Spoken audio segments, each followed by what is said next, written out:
नमस्कार व्यूअर्स, आज मेरे साथ एक बेहद खास मेहमान होंगे।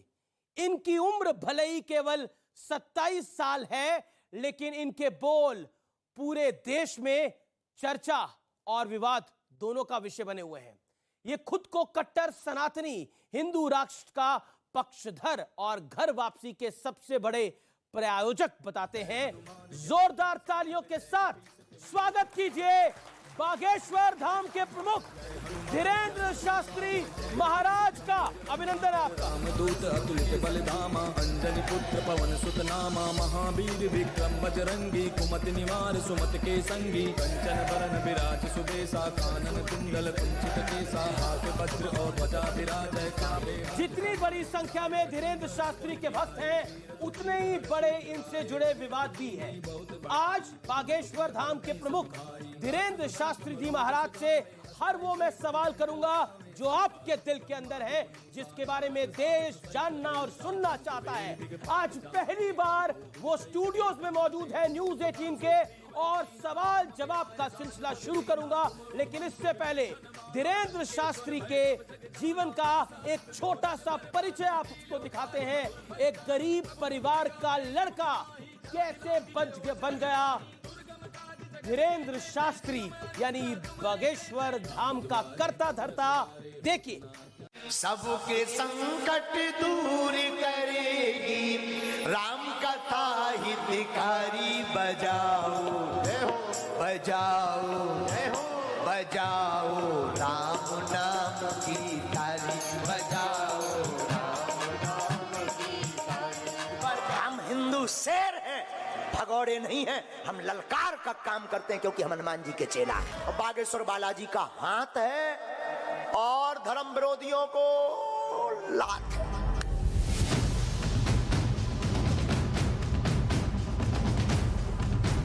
बागेश्वर धाम प्रमुख धीरेंद्र शास्त्री महाराज का यही अंदाज आजकल चर्चा का विषय बना हुआ है। हिंदू राष्ट्र की मांग और ताल ठोक कर विरोधियों को चुनौती।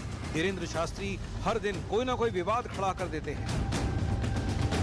अगर वो चमत्कारी बाबा है तो वहीं बैठे बैठे चीन को भस्म करते, रोज बॉर्डर पर फैला करके परेशान करता रहता भारत को। कैसे आप कह सकते हैं कि इस देश को ऐसा बना देंगे? कैसे बनाएंगे आप? तो आप अम्बेडकर के संविधान को जला देंगे क्या? हमने कहा बेटा ये तो दुनिया है, इन्होंने भगवान राम को नहीं छोड़ा, अपन तो आम है, अपन को कब छोड़े। हिंदू राष्ट्र के अलावा धीरेंद्र शास्त्री घर वापसी की मुहिम पर भी जुटे हैं। मेरा नाम सुल्ताना है। मेरा मन बोलता है कि हिंदू धर्म से अच्छा कोई धर्म हो ही नहीं सकता कभी। दरबार में आए भक्त और खुद धीरेंद्र शास्त्री दावा करते हैं कि जो वो पर्चे पर लिख देते हैं, बात पर वहीं पूर्ण विराम लग जाता है। तुम्हारी क्षमता नहीं है कि हमारे पर्चा के बाहर बोल जाओ। आप ही तुम्हारी ये क्षमता नहीं है कि तुम एक अक्षर पर्चा के बाहर बोल जाओ। आस्था और धीरेंद्र शास्त्री का अंदाज बागेश्वर धाम में भक्तों का मेला कभी कम नहीं होने देता।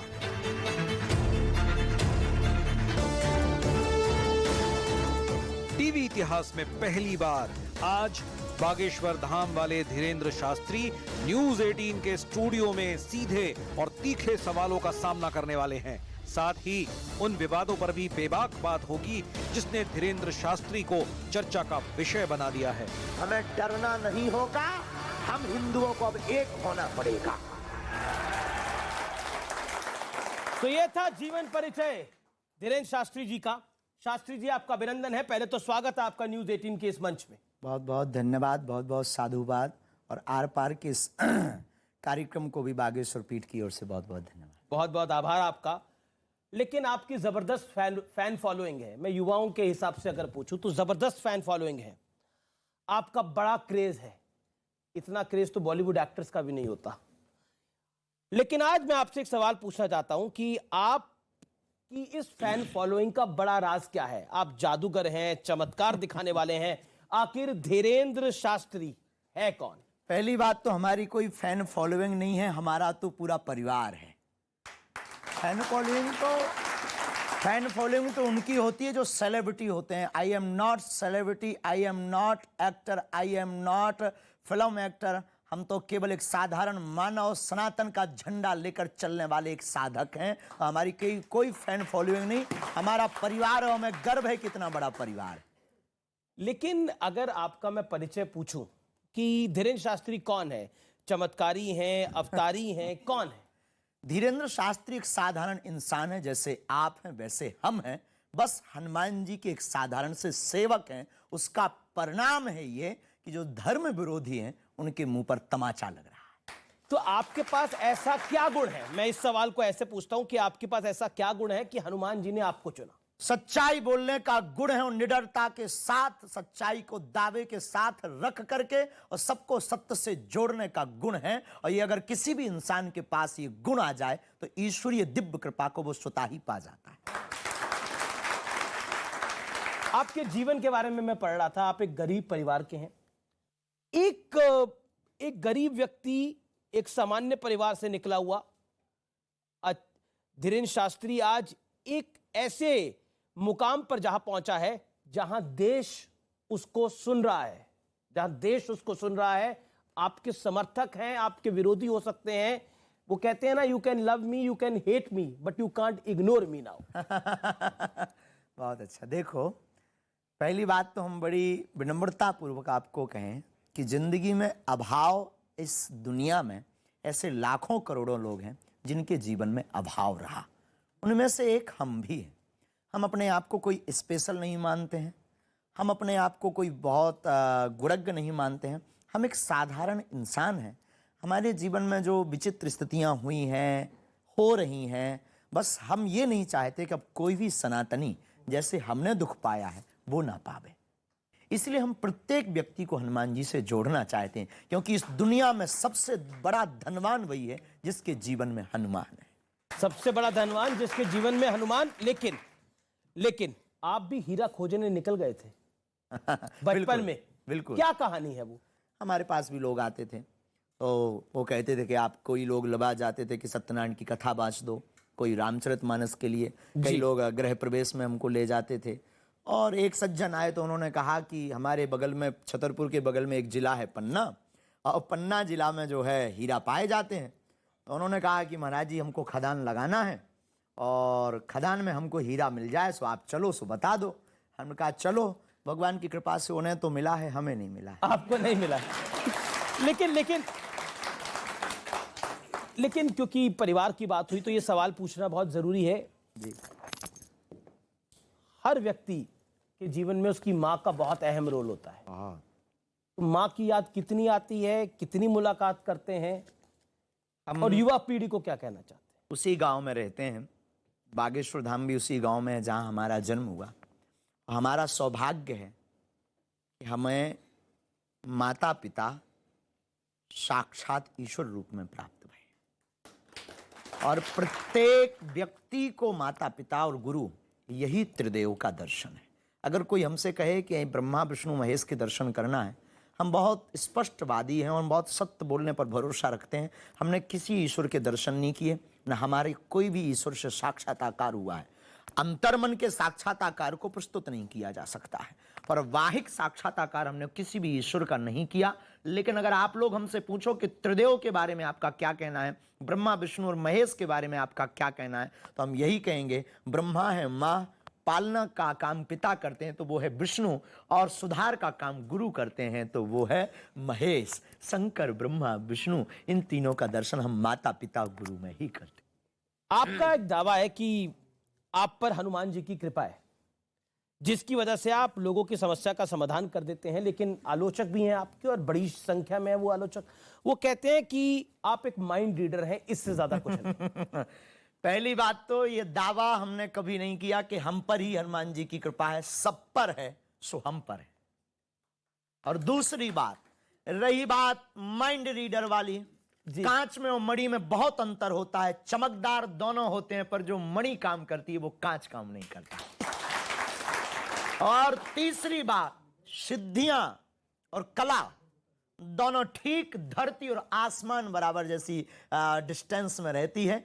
कलाएं, आर्ट एक कला एक सीमित है, सिद्धियां असीमित होती हैं। अष्ट सिद्ध नवनिधि के दाता असवर दीन जानकी माता, ये हनुमान जी की लीला है। जय।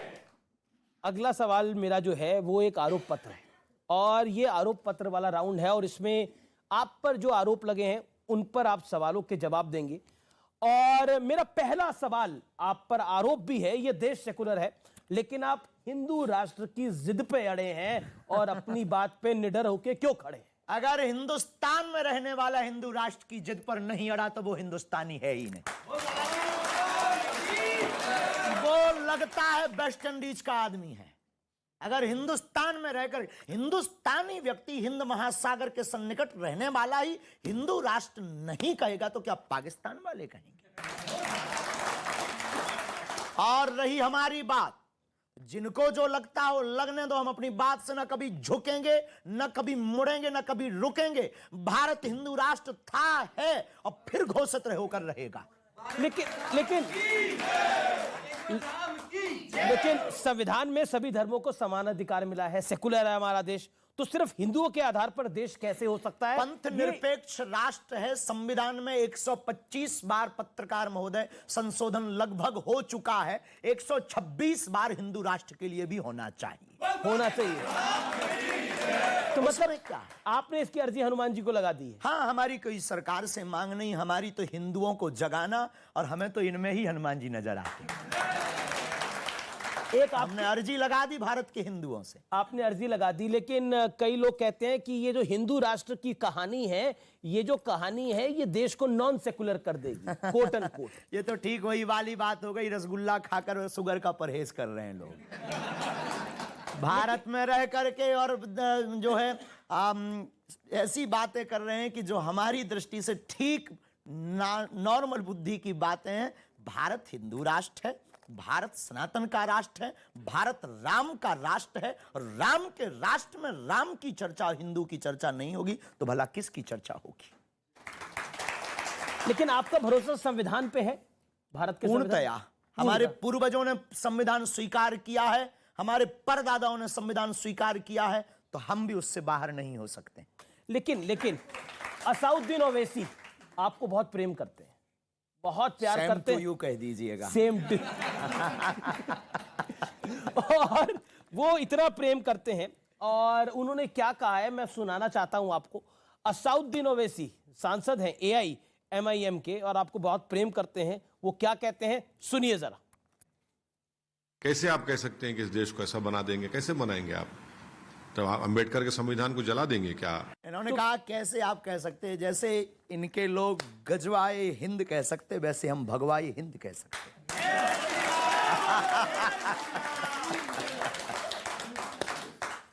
तो आप कहते हैं भगवाए हिंद, लेकिन है ही है। लेकिन अब कोई ना कपड़ा पहने तो वो उसकी मजबूरी है, हम पहन कर आए।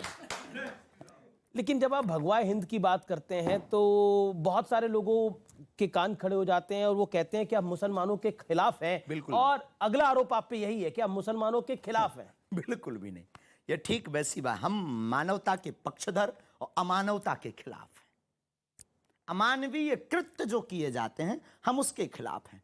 रामचरितमानस को जो जलाया जाता है हम उसके खिलाफ हैं। पालघर में निर्दयता के साथ जो संतों को मारा जाता है हम उसके खिलाफ हैं। भारत की राम की यात्रा पर जो पत्थर फेंके जाते हैं हम उसके खिलाफ हैं।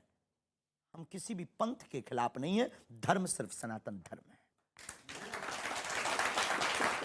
लेकिन जब आप हिंदू राष्ट्र की बात करते हैं तो इसको मुस्लिम विरोधी करार दे दिया जाता है।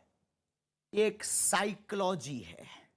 साइकोलॉजी है कैसे? साइकोलॉजी ऐसे है कि किसी भी सनातनीय व्यक्ति को गिराने का बढ़िया उपाय यही है कि किसी पंथ और मजहब को सामने खड़ा कर दो ताकि वो अपने मिशन में सक्सेसफुल ना हो पावे, वो भारत में समानता की नीति ना स्थापित कर पावे, वो राम राज्य की नीति ना स्थापित करवा पावे, और इस देश में एकता ना हो पावे, इस देश में धर्म का जो लड़ाई है, पंथ की जो लड़ाई है वो ना मिट पावे। अगर ये मिट जाएगी तो राजनीतिक रोटियां नहीं सिकेंगी। राजनीतिक रोटियां नहीं सिकेंगी। लेकिन आप एक शब्द यूज करते हैं ठटरी के, बहुत प्यारा शब्द है।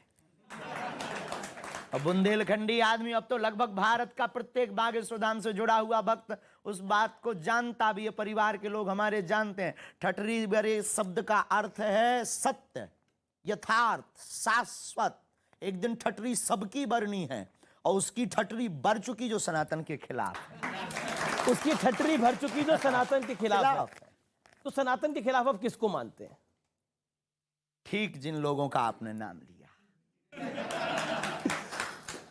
चलिए अगला सवाल यह है कि आपके एक मित्र हैं शेख मुबारक खान। शेख मुबारक खान आपके मित्र हैं। अच्छा, 500-600 मुसलमान परिवार हमारे शिष्य भी हैं, ये भी हम आपको बता देते हैं। हर पंथ के लोग हमसे जुड़े हुए हैं और उनमें कोई दोष नहीं है। और अभी जहां हम कथा करके आए वहां मुसलमान ने तो फूल वर्षा करके हमारा स्वागत भी किया और हिंदू राष्ट्र का भी स्वागत किया। तो यही तो परेशानी है आपसे कई लोगों को। आप क्रिश्चियन को हिंदू बना देते हैं, मुसलमान को हिंदू बना देते हैं। हम किसी को भी धर्म वापसी नहीं करवाते, हम सिर्फ उनको अपने पूर्वज याद करवाते हैं और हिंदू को हिंदू बताते हैं। किसी की हम धर्म वापसी पर भरोसा नहीं करते हैं, कन्वर्जन पर हम भरोसा नहीं करते हैं, हम तो घर वापसी। अब भाई राम जी के शरण में विभीषण आया तो राम जी भगा देंगे क्या? भगाया क्या? आए तो राम जी ने, वो भी तो शत्रु का भाई था विभीषण, उन्होंने भी गले लगाया और हम भी प्यारे यही करते हैं, क्या गुनाह करते हैं। तो शेख तो एक आपके मित्र हैं शेख मुबारक, उनको भी आपने घर वापसी का ऑफर दिया था? क्योंकि मेरे पास तो हमारे धाम से या हमारी निजी जीवन की यात्रा में ऐसा कोई संकल्प नहीं है कि हम किसी पर थोपें या किसी को कहें। हम तो सिर्फ स्वागत करना जानते हैं, बाहें फैला करके। आपने एक बयान दिया, तुम अभी भी नहीं जागे तो तुम्हें भागना पड़ेगा, इसलिए निवेदन है कि सभी हिंदू एक हो जाओ और पत्थर फेंकने वालों के घर बुलडोजर चलवाओ। क्यों? अगर कोई पत्थर फेंके तो क्या करें? स्वागत करें। हमने सिर्फ विनम्रता पूर्वक कहा आत्मरक्षा। हमारा यह बयान पूर्णतया अहिंसात्मक है। इसमें हिंसा को, बुलडोजर चलवाना अहिंसात्मक है। इसमें हिंसा को किंचित मात्र भी जगह नहीं है। हमने ये नहीं कहा है कि किसी का घर मिटाओ, हमने ये कहा है कि ना तुम पत्थर चलाओ ना हमसे बुलडोजर चलवाओ। अब ये अहिंसात्मक बात है, आत्मरक्षा की बात है। और आत्मरक्षा का हमारा संविधान भी हमको वो देता है, छूट देता है, परमिशन देता है। और इसीलिए तो संविधान और हमारे भारत के लॉ में भी शस्त्र रखने का भी एक आत्मरक्षा के लिए व्यवस्था है। हम बुलडोजर रख रहे, गरीब आदमी है साहब। बुलडोजर बड़ा महंगा आता है, बुलडोजर बड़ा महंगा आता है, गरीब आदमी नहीं करवा सकते लाइसेंस का काम। इसके लिए कोई लाइसेंस की आवश्यकता नहीं। कुआं भी खुदेगा, काम भी होगा, व्यवस्थाएं भी बनेगी, धर्म विरोधियों के दरवाजों के लिए रखा भी रहेगा। आज एक दौर है, आप कई लड़कियों की शादी कराते हैं, जो कि बहुत नेक काम है, इसमें कोई इसकी तारीफ भी मैं करना चाहता हूँ। आप कई बच्चियों की शादी कराते हैं, गरीब लड़कियों की शादी कराते हैं, लेकिन कभी आपको अपनी बहन की शादी के लिए दूसरों की मदद मांगनी पड़ी थी? तब शेख मुबारक ने आपकी मदद करी थी? हाँ, उन्होंने की। बहुत लोगों ने उस वक्त हमारी मदद की, उसमें शेख मुबारक एक ने बहुत अच्छी भूमिका निभाई। देखो, हम आप सबको बताएं, यहाँ जो बैठे हैं, जो टीवी पर आर पार पर देखेंगे, हमने अपने जीवन काल में बहुत झंझट। देखो, आपकी महंगी गाड़ी चलाने वाला अक्सर रिक्शे से घर जाता है, करोड़ों अरबों का बंगला बनाने वाला अक्सर बिना छत के सोता है, दुनिया को हंसाने वाला अक्सर अकेले में रोता है। ये व्यवस्था है इस प्रकृति की। हमने अपने जीवन में बहुत अभाव देखे। आपने टीवी की बात करी तो एक सवाल आता है कि आप टीवी पर क्यों आते हैं? और मैं तो आपको संस्कार के समय से देख रहा हूं कि आप लगातार प्रवचन अपने करते हैं। टीवी पर आना हमारा कोई शौक नहीं है। ऐसे बयान देने के लिए, हम न्यूज में बने रहने के लिए कोई बात नहीं बोलते हैं। हम भारत के कोने कोने में हिंदुओं के पास जा नहीं सकते हैं, तो आपके माध्यम से हिंदुओं को एक होने का एक मौका है। हमें ऐसा लगता कि हमारे पास समय कम है और काम हमें बहुत करके जाना है इस भारत में, और बड़ा काम अगर करके जाना है तो एक माध्यम आर पार के अमीश देवगन है, जो हिंदुओं को एक होने का बात हमारी पहुंचा देंगे। एक सवाल, क्योंकि आपने बात करी कि ये हिंदू राष्ट्र है और सनातन के बारे में आप सोचते हैं, तो कांग्रेस पार्टी के एक बड़े नेता है, पूर्व विदेश मंत्री हैं सलमान खुर्शीद साहब, वो कहते हैं कि राम राज्य इज इक्वल टू निजाम मुस्तफा, ये दोनों समान है, इसमें कोई फर्क नहीं है। ठीक है, उनका निजी मत है, किसी पॉलिटिक्स पर हमारा कोई कमेंट्स नहीं होता है, न किसी लेकिन विषय politics पर राम राज्य इज इक्वल टू निजाम मुस्तफा। सनातन धर्म 1,98,56,58,110 साल पुराना धर्म है।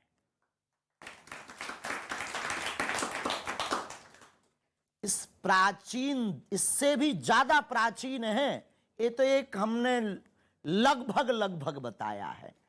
अब कोई अपने आप से तौलता है, ये उसकी बेचारे की मजबूरी है, क्योंकि कोई ऑप्शन ही नहीं है उसके पास में।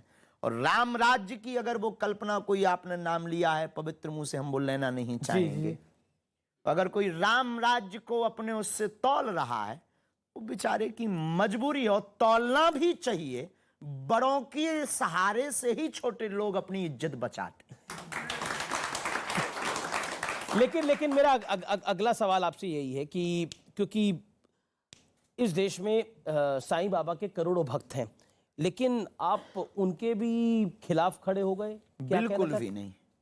हम किसी भी साधु के खिलाफ खड़े हो जाएं, उसी दिन जमीन फट जाएगी। आपने बयान दिया सनातनियों के पास पूजा करने के लिए 33 कोटि देवी देवता है, तो चांद मियां को पूजने की क्या जरूरत है? हाँ, ये हिंदुओं को, पर इसमें साईं बाबा का नाम नहीं लिया।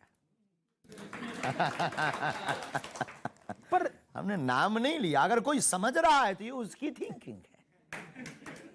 अगर कोई समझे तो अब हम क्या करें? क्यों? सबको अधिकार है। सबको अधिकार है, तो हमें भी बोलने का अधिकार है। अनुच्छेद 25 के अंतर्गत हमको भी अधिकार है अपने धर्म का प्रचार करने का। हमको भी अधिकार है, हम भी भारतीय नागरिक हैं, विदेशी थोड़ी हैं। आज 4 महीने से हमसे एक ही बात पूछी जा रही है कि तुम बोल क्यों रहे? लोग बोलते नहीं थक रहे हो, हम बोल रहे तो सबको जलन हो रही है। आखिर क्यों? हम भी भारतीय हैं। अच्छा, सत्य पचता नहीं है, एक बात हमने समझ ली है। सत्य पचता नहीं है, जिसका दिल बड़ा होता है वही पचा पाता है। लेकिन देखिए, अभी आपने वो शब्द यूज करा था ठटरी के, तो एक सवाल मैं जरूर आपसे पूछना चाहता हूं। आप इन सबको, इनकी जो ठटरी है बांट के क्या करवाना चाहते हैं? हिंदू राष्ट्र कराना चाहते हैं। हमारा कॉन्सेप्ट एकदम क्लियर है। राम राज्य, केवल राम की परिकल्पना। हम किसी पंथ और मजहब के खिलाफ नहीं है। आपकी मीडिया पर हम बता देते हैं, इसको आप पहुंचा भी दीजिए, सब तक पहुंचा दीजिए हमारी बात को। हम किसी भी पंथ मजहब के खिलाफ नहीं है। हमारे हिंदू राष्ट्र में किसी भी धर्म के व्यक्ति को कहीं जाने की आवश्यकता नहीं है। जिस प्रकार पाकिस्तान में हिंदू रहते हैं, भारत में मुसलमान भी रह सकते हैं। ईसाई, सिख, फिर काउंटर पार्ट है कि पाकिस्तान में तो हिंदू रहते ही नहीं है, वहां पर तो 1% बचे हैं। कितने सारे होते थे? वो बचे हैं, वो वहां की मजबूरी है। यहां ऐसा भी नहीं है, यहां बढ़ रहे हैं।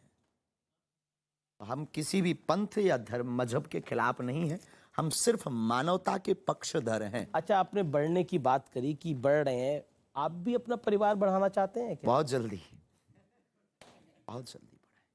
तो विवाह करेंगे आप? पक्का है, उसमें कोई संदेह नहीं। ये कोई गुनाह थोड़ी है।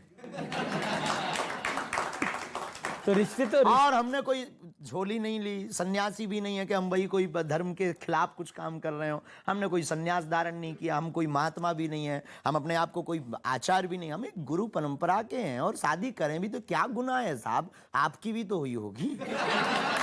तो लड़की देख ली है आपने या देख रहे हैं? अभी तो नहीं देखी। अभी नहीं देखी। आपको मिले तो खबर खींचिएगा। तो ये जिम्मेदारी आप मेरी लगा रहे हैं? नहीं, फिर हम उसमें आ जाएंगे। आप देख के कल प्रस्तुत कुछ कर दो। फिर हमारे तो जिम्मेवारी नहीं, पर आपको हमने बहुत सुना है, और आपकी एक जो स्टाइल है और आपका जो आर पार का एक कार्यक्रम हमने एक बार देखा बहुत अच्छे से, और उसको लेकर के हम बहुत प्रसन्न रहते हैं। हमें आपसे बात करने में बहुत आनंद आता है। अब सवाल पूछते हैं, आरोप मेरे कम नहीं है, अभी थोड़े बढ़ रहे हैं, और वो है अंधविश्वास को आप बढ़ावा देते हैं।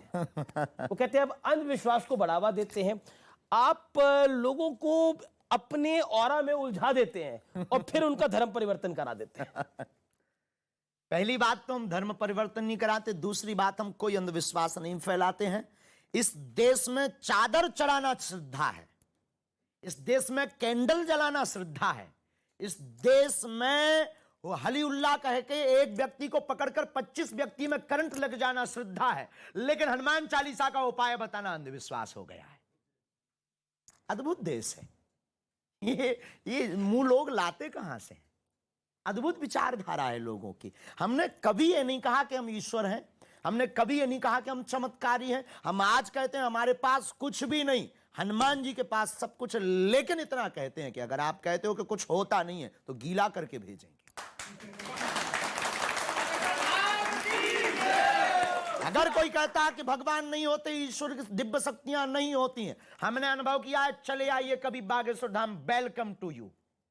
लेकिन फिर अगर चमत्कारी शक्ति की बात करना और आरोप फिर लगता है दूसरी तरफ से कि अंधविश्वास को बढ़ावा देना है ये। अंधविश्वास और विश्वास में एक बारीक लाइन है, बताइए, समझाइए जरा। इस बारीक लाइन देखो, आप हनुमान जी को मानते हैं? बिल्कुल मानते हैं। क्या आप सनातनी हैं? बिल्कुल। क्या आप दीपक जलाते हैं? बिल्कुल जलाते हैं। ये भी अंधविश्वास है। तो आप कह रहे दीपक जलाना भी अंधविश्वास? अगर हनुमान चालीसा पढ़ना अंधविश्वास किसी को लग रहा, हनुमान जी की अष्ट सिद्धियों का प्रचार करना अगर अंधविश्वास किसी को लग रहा, तो उसमें अमीश देवगन जी भी अंधविश्वासी हैं, क्योंकि वो भी हनुमान चालीसा पढ़ते हैं और दीपक जलाते हैं। लेकिन अब आपको तो डिफरेंट टाइप के चैलेंज दिए जा रहे हैं। पहले एक 30 लाख वाला चैलेंज था, अब 1 करोड़ वाला चैलेंज हो रहा है। जैसे जैसे आपकी पॉपुलैरिटी बढ़ रही है, चैलेंज का प्राइस भी बढ़ता जा रहा है। हाथी चले बाजार, ये चलता रहता है। हम कोई फरमाइशी प्रोग्राम है कि किसी ने फरमाइश की हम गाना बजा दें? अरे टीआरपी पाने के लिए आप तो अपना कैमरा उठाया, आपने कह दिया। पहली बात तो हम तो ये विनोद में कह रहे हैं, पहले तो उन्हें ये फाइनल करना चाहिए कि 1 करोड़ आए कहां से उनके पास, और आए भी तो किसी गरीबों में लगा दो। बेफिजूली में हम पर खर्च कर रहे हैं, हम तो उनकी संपत्ति भी ले लेंगे, वो क्षमता हमारे हनुमान जी रखते हैं। तो ये चैलेंजर क्यों खड़े हो रहे हैं? चैलेंज खड़े नहीं हो रहे हैं, खड़े करवाए जा रहे हैं। उनको भी फेमस होना है बेचारों को, उनकी भी मजबूरी होना। कौन पूछेगा? बागेश्वर धाम के नाम से उनके भी बाल बच्चे पलने वाले हैं ना। ये बेफिजूली की बातें हैं, घर पर बैठकर चैलेंज देना। हम यही कहेंगे, दूध का दूध, पानी का पानी 50 बार कर चुके, कभी तुम्हें मौका लगे धाम चले आओ। लेकिन का चैलेंज देना, क्या 1 करोड़ खर्चा करना, काय को बेफिजूली? आकर दान देना, हम बेटियों का विवाह कर देंगे साहब। अगला सवाल मेरा, क्योंकि आप बार बार बोलते हैं कि देखिए ये हिंदू राष्ट्र की बात है और मैं कोई चमत्कारी नहीं हूं, लेकिन आपकी तरफ से ऐसी भावना चली जाती है कि आप बीमारों का इलाज कर देते हैं, तो फिर दूसरी तरफ से कहा जाता है कि अस्पताल बंद कर दीजिए, धीरेन्द्र शास्त्री के पास ही चलिए सब लोग। ठीक उल्टी बातें लोग बोलते हैं। हनुमान चालीसा में है, नासे रोग हरे सब। अब हमारा इस चौपाई पर भरोसा है और किसी का है, और ये चौपाई अगर चमत्कार कर देती है, इसमें दोषी हम क्यों? तुलसीदास जी के ऊपर आरोप लगाइए। हम नहीं कह रहे, हमने तो जो पढ़ा है, जो अनुभव किया, धर्म शिक्षा का विषय नहीं है, धर्म ध्यान का विषय है। और जो ध्यान करेगा वो धर्म को समझेगा, वो मानेगा, जो जानेगा वो अनुभव करेगा। हमने तो अनुभव किया, उस अनुभव को हम प्रस्तुत कर देते हैं। हमारी ऋषि परंपरा है, चरक की परंपरा है, ध्वनि चिकित्सा का वर्णन हमारे वेदों में है, उपनिषदों में है। हमारे पास ध्वनि चिकित्सा है, मंत्र चिकित्सा है, और हम कभी भी डॉक्टर के खिलाफ नहीं है। इसीलिए तो कैंसर हॉस्पिटल की घोषणा हम पहले कर चुके हैं। मैं फरीदाबाद से रोहितास ताहिर। मेरा एक सवाल है, आप अभी कह रहे थे कि जब आप एकांत में होते हैं तो ये सोचते हैं कि सबका भला कैसा हो। आप स्वयं बागेश्वर सरकार हैं। धीरेन्द्र, आप I am not Bageshwar Dham सरकार, लोग जानते हैं। हाँ, तो आप तो कुछ भी कर सकते हैं। बिल्कुल नहीं कर सकते, प्रार्थना कर सकते हैं, अब वो हम कर रहे हैं। अब देखिए, आप में विश्वास इतना लोगों को हो गया, वो कह रहे हैं आप कुछ भी कर सकते हैं। बिल्कुल भी नहीं, ये इनका भाव है, निजी आस्था है, लेकिन हम कभी ऐसा बिल्कुल कुछ भी नहीं कर सकते हैं। सो सब तव प्रताप रघुराई, ये सब हनुमान जी का प्रताप है, वो सब कर सकते हैं। जी, श्री सीताराम। देश में जो जातिवाद, रूढ़िवाद और चीजें भेदभाव हैं, ये आपके लिए चुनौती है। इसको किस रूप में देखते हैं आप? ठीक जैसे शरीर में कैंसर को देखते हैं। स्वामी जी, समाजवादी पार्टी के एक बड़े नेता हैं जो रामचरितमानस को लेकर भी क्या कुछ कह रहे हैं हमने सुना है, और वो आपके बारे में कहते हैं, वो कहते हैं मैं ऐसे ढोंगी पाखंडियों के पास जाना पसंद नहीं करता। अभी कुछ धर्माचार्यों के ढोंग और पाखंड सामने आए हैं, एक से एक बड़े हत्यारे बैठे हैं, और वो ये भी कहते हैं कि आपको तुरंत गिरफ्तार कर लेना चाहिए।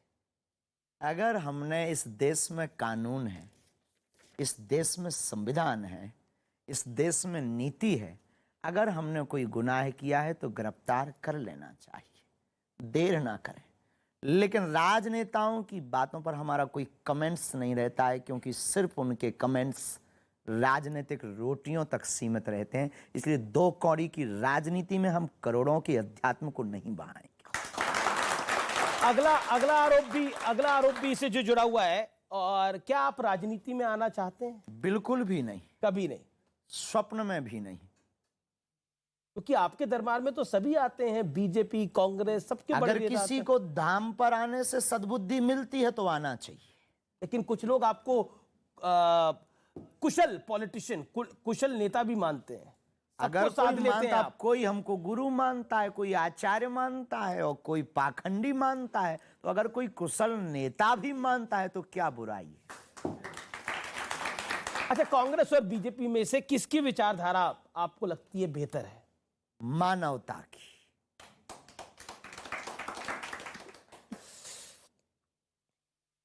अगला सवाल मेरा यह है कि क्योंकि देश में राजनीति की बात होती है और आपने 2024 का जिक्र किया था कि अब हम 2024 की तैयारी कर रहे हैं, क्या तैयारी कर रहे हैं 2024? हिंदू राष्ट्र की। पर 2024 में चुनाव भी है। चुनाव से हमारा कोई लेना देना नहीं है, इधर तो नित्य चुनाव है। अगला आरोप मेरा यह है कि कुछ लोग आपको बिजनेसमैन भी बुलाते हैं। वो कहते हैं कि बागेश्वर धाम आने वाले भक्तों से आप खूब चढ़ावा ले रहे हैं। अभी तक तो किसी ने दिया नहीं है। आप अगर दे रहे हो तो हम मना भी नहीं करेंगे, और जितना आता है तो देना कोई बुरा नहीं है। उपयोग क्या हो रहा है ये बहुत महत्वपूर्ण है। और बेटियों के विवाह में और भंडारे में अगर वहां की चढ़ोतरी उपयोग भी हो रही तो भारत के लोगों को दिल खोल करके देना चाहिए, नहीं तो ठटरी बराए। दान की अगर हमें अपेक्षाएं होती तो हम सब कुछ पेड करते, और दरबार भी हम पेड करते, क्योंकि किसी के हमने ठेका नहीं ले रखा है, हम तो बांटने आए। अच्छा, एक बात बताइए, आपकी फिल्मों में रुचि है? बिल्कुल भी नहीं, रियल लाइफ में हमें बहुत रुचि है। अच्छा, कभी देखी भी नहीं कोई फिल्म? देखते रहते हैं, देखना क्या गुनाह है, आंखें मिली जो हैं। अच्छा, पठान फिल्म देखी है आपने? नहीं देख पाए? देखी नहीं है, विरोध दम के किया है। अच्छा, फिर मैं ये पूछ लेता हूँ कि जब आंखें मिली हैं, देखते रहते हैं, तो कौन सा हीरो आपको बेहतर लगता है, जो आपको लगता है अच्छा काम कर रहा है? भारत की आर्मी। अच्छा, भारत की आर्मी। हीरो तो भारतीय सेना ही है, बाकी तो सब नाटक कलाकार, रुपयों में बिकने वाले अभिनेता हैं। अच्छा, एक बात बताइए, खिलाड़ी बता दीजिए, कोई क्रिकेटर पसंद हो, फुटबॉलर पसंद हो, कोई तो पसंद होगा, कोई हॉकी का खिलाड़ी पसंद हो? सब प्रिय हैं, क्योंकि सब हमारे हैं। किसको प्रिय बता दें, कौन अप्रिय हो जाए? सब हमारे हैं, सब पसंद हैं। जो बेहतर खेलते हैं वो वही प्रिय है। अच्छा, एक बात बताइए, बागेश्वर धाम में आप रहते हैं, धीरेन्द्र शास्त्री, आपको डर लगता है? किसी के बाप से नहीं। तो कभी डर नहीं लगता कि देखिए अब आपका? डरे किसके बाप से? हमने ना तो किसी के बाप के बैल छोड़े हैं, ना किसी के मकान पर कब्जा किया, ना हमने जमीनें छोड़ाई, ना किसी से दान लिया, तो किसके बाप से डरें? हम बांटने बैठे हैं तो सिर्फ हनुमान जी से डरते हैं, पाप से डरते हैं। हमारे द्वारा कोई ऐसा कृत्य ना हो जाए जिससे धर्म को नीचे देखना पड़े, इससे डर लगता है। लेकिन मैंने कई बार आपकी कथाओं को सुना और टेलीविजन पे भी देखा, तो आप कई बार ठटरी के बोलते हो, बीच बीच में ताली भी बजाते हैं। अब उसका मतलब क्या होता है? उसका मतलब यही है, ठटरी बढ़ गई विरोधी की। अच्छा, एक कहानी आपके पानी के साथ भी जुड़ी हुई है। ये पानी आप लकड़ी काष्ठ या खोपड़ी में ही पीते हैं। क्यों, कारण? इससे गुरु की याद। चाय भी इसी में पीते हैं। अब आपके यहाँ व्यवस्था हो तो पिबवाओ। फिर बताए जाए। अभी हाँ, क्योंकि कर्ण के बताने में बहुत आनंद हमें आता है। इस भारत में अब तक सिर्फ बोलने की बात की गई है। हम बोलने से ज्यादा कर्तव्य पर भरोसा करते हैं। मेरा नाम हितेश टायल है, मैं न्यूज़ 18 से हूँ। मेरा सवाल आपसे ये है कि क्या आप भविष्य बता देते हैं, आप अर्जी भी लगा देते हैं? हमने कभी भविष्य बताने की घोषणा नहीं की। बहुत कुछ देख लेते हैं, अर्जी भी लगा देते हैं। क्या नरेंद्र मोदी, आप यहाँ से चलो बागेश्वर धाम, क्या बांधो नारियल, लगाओ परिक्रमा, पढ़ो हनुमान चालीसा का पाठ, या आगामी जो दरबार लगे उसमें आओ, चले आओ, 100-150 लोग अपने साथ लेकर आओ। जिनको भी रैंडमली आप तत्क्षण में भेजोगे, गीला करके हम भेजेंगे। मेरा सवाल ये है, क्या नरेंद्र मोदी अपने सामने राहुल गांधी को प्रधानमंत्री देख पाएंगे? बताओ साहब, ये आपके ही लिए है। कुछ तो जवाब दीजिए। राजनीति पर हमारा कोई कमेंट्स नहीं। राजनीति पर क्या बोलेंगे साहब, ऐसे ही ठीक है श्रीमान। एक काम करो, चलो अर्जी लगाओ। तो अर्जी लगवाते हैं इसकी। लगानी चाहिए, बिल्कुल पर्चा बोलेगा। तो अर्जी लगवाएंगे तो पता लग जाएगा कि राहुल गांधी कभी प्रधानमंत्री बन पाएंगे, नहीं बन पाएंगे। अगर अर्जी लगाएंगे तो पर्चा तो बोलेगा। 24 में मोदी आ पाएंगे, नहीं आ पाएंगे, पर्चा बोलेगा। लेकिन एक विषय है जो कि बहुत महत्वपूर्ण है, और ये विषय मेरे दिल के भी बड़ा करीब है, और मैं इस पर सवाल आपसे पूछना चाहता हूं। रामचरितमानस को लेकर बहुत सारी बयानबाजी हुई। किसी ने उसको नफरत वाला ग्रंथ कहा, जिसने आपको भी जेल भेजने की बात कही उसने भी उसको नफरत वाला ग्रंथ कहा। मैं स्वामी प्रसाद मौर्य की बात कर रहा हूं। और एक बिहार के मंत्री उन्होंने भी कहा। किसी ने इसको महिला विरोधी, किसी ने इसको दलित विरोधी कहा। क्या कहते हैं? इस देश में ऐसे लोगों की बात करना ही पाप है।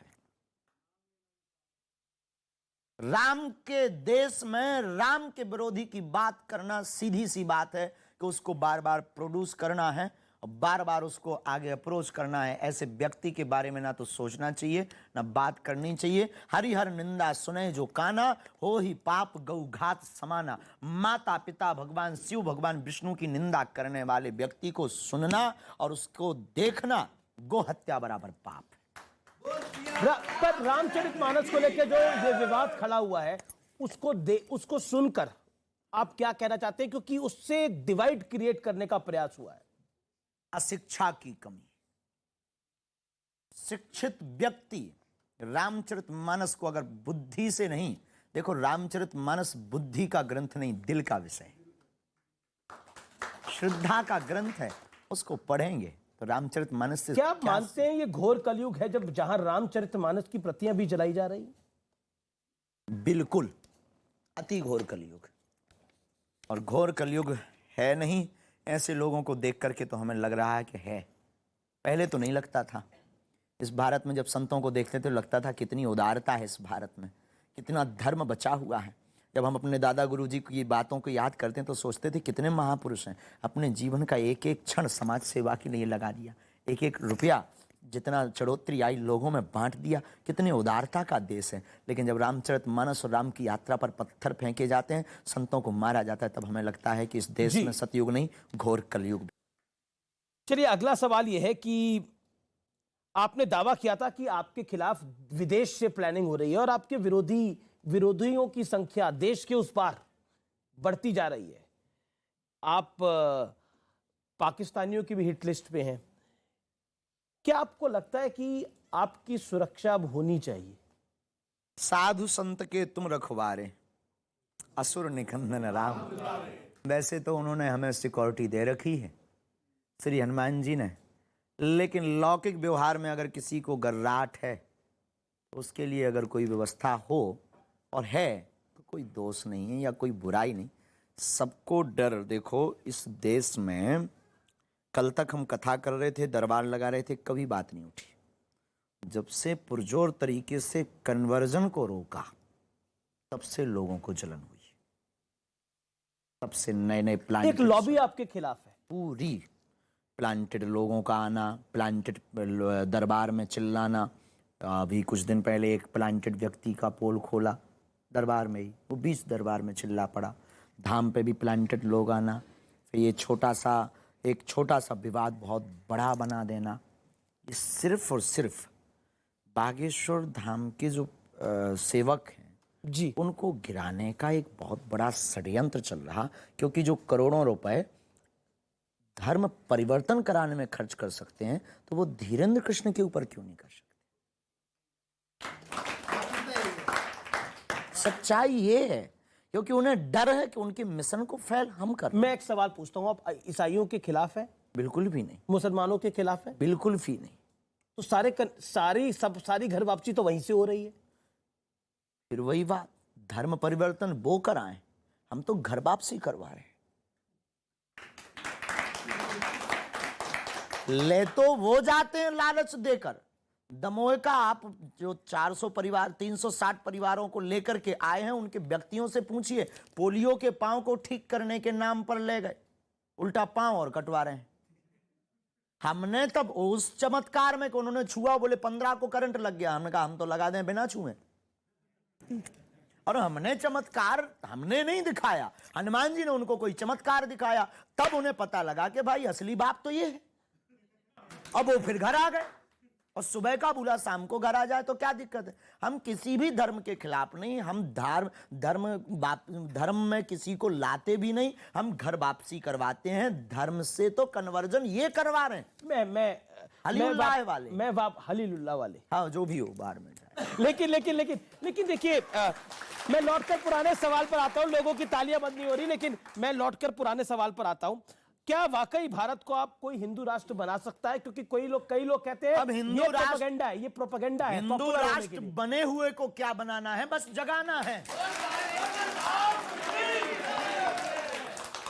अब ये सवाल नहीं पूछ रही तेरी जनता मुझे, जैसे मैं कुछ सवाल पूछता हूं तो ये जनता भी पागल है जी,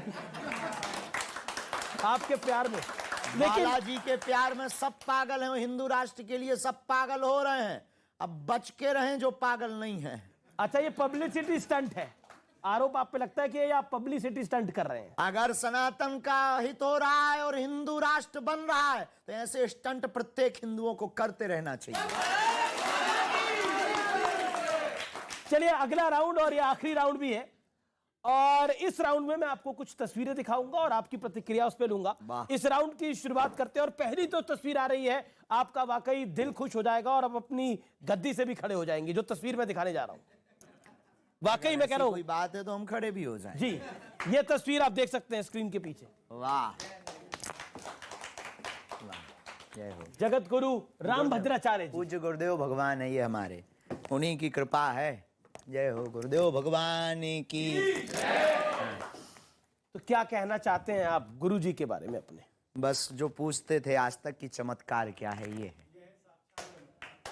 जिनके नेत्र नहीं है, अनेकों ग्रंथों की जिन्होंने रचना की हो, अनेक भाषाओं का जिनको ज्ञान हो, राम मंदिर का मुद्दा जिन्होंने सुप्रीम कोर्ट में जाकर के रखा हो और साक्ष्य प्रस्तुत किए हों, और साक्ष्य प्रस्तुतिकरण से जिन महापुरुष ने जज को भी चौंका दिया हो, इस देश में इससे बड़ा चमत्कार और क्या हो। तो आप कह रहे हैं ये है चमत्कार? ये भारत के जो लोग हमसे अब तक पूछते थे कि चमत्कार क्या है, उनको हमारे पास आने के पहले हमारे गुरुजी के बारे में समझ लेना चाहिए, पूज्य जगत गुरु भगवान तुलसी पीठ वाले। अगली तस्वीर जो है, देखते हैं कौन सी आ रही है, मुझे भी नहीं पता है। ये राहुल गांधी जी की, क्या कहना चाहते हैं? No comments. No comments. राजनेता और राजनीति पर ये भी काफी आजकल धर्म के बारे में बात कर रहे हैं। स्वागत है। अगली तस्वीर देख लेते हैं किसकी आ रही है। नरेंद्र मोदी और योगी आदित्यनाथ, एक देश के प्रधानमंत्री हैं, एक उत्तर प्रदेश के मुख्यमंत्री हैं। राजपीठ के देश की प्रमुख सत्ता पर जो बैठे हैं और राष्ट्र हित जो कर रहे हैं, उन सबको बागेश्वर पीठ से साधुवाद। अगली तो कुछ कहना, आप प्रधानमंत्री मोदी जैसा काम कर रहे हैं, उस पर आप कुछ प्रतिक्रिया करना चाहते हैं? योगी आदित्यनाथ कुछ काम कर रहे हैं, किसी पर क्या कहेंगे? जो कर रहे हैं सब हमारे लिए, तो सब जो भी कर रहे हैं सब बढ़िया है। 2024 में क्योंकि चुनाव का भी समय होगा, और आपने बोला अब हम 24 की तैयारी कर रहे हैं, तो कई लोगों ने उसको चुनाव के साथ जोड़ दिया। नहीं, कोई 24 की हम तैयारी ऐसी नहीं कर रहे हैं। हर दिन हमारी तैयारी में है और हमारा कोई उद्देश्य पॉलिटिक्स का है नहीं, और भगवान ऐसी कृपा हम पे बनाए रखें कि कभी राजनीतिक कोई उद्देश्य ना हो। आप आजकल ट्रेंड में हैं। किसके? नहीं, पब्लिक के ट्रेंड में हैं, पब्लिक के ट्रेंड में। आजकल आप ट्रेंड में हैं, तो क्या आपको लगता है जो आपकी लोकप्रियता है ये बहुत बढ़ गई है, बीते 3-4 महीने के अंदर बहुत बढ़ी है, इसमें एक जिसे कहते हैं एक बहुत बड़ा इजाफा हुआ है? क्या आपको लगता है कि अब आप एक जिस मुकाम पर पहुंच गए हैं वहां से आपसे उम्मीदें बहुत बढ़ गई हैं, जिम्मेदारियां भी बढ़ गई हैं? जिम्मेदारियों को निभाते रहेंगे मरते दम तक। उम्मीदों पर खरा उतरने की कोशिश बालाजी के चरणों से करेंगे, गुरु कृपा से करेंगे। हमारा निज कोई बल नहीं, ना तो हम धनवान हैं, ना हमारे पास कोई टीम है, ना हमारे पास कोई मंडली है। अकेले राम है हमारे पास, तो ईश्वर की बालाजी से प्रार्थना, कृपा, और बस उसके अलावा तीसरा कोई साधन नहीं है। रही बात ट्रेंड की, हमें ट्रेंड में रहने का शौक नहीं है। हमारा शौक सिर्फ सनातन का है। हम जो काम करने आए हैं वो करके चले जाएं, बस यही एक शौक है। बहुत बहुत शुक्रिया, आप हमारे साथ जुड़े। लेकिन अंत में मैं चाहता हूं कि आप अपने विरोधियों को, अपने विरोधियों को क्या कहना चाहते हैं? सबको धन्यवाद है, सबको सीताराम। जय जय श्री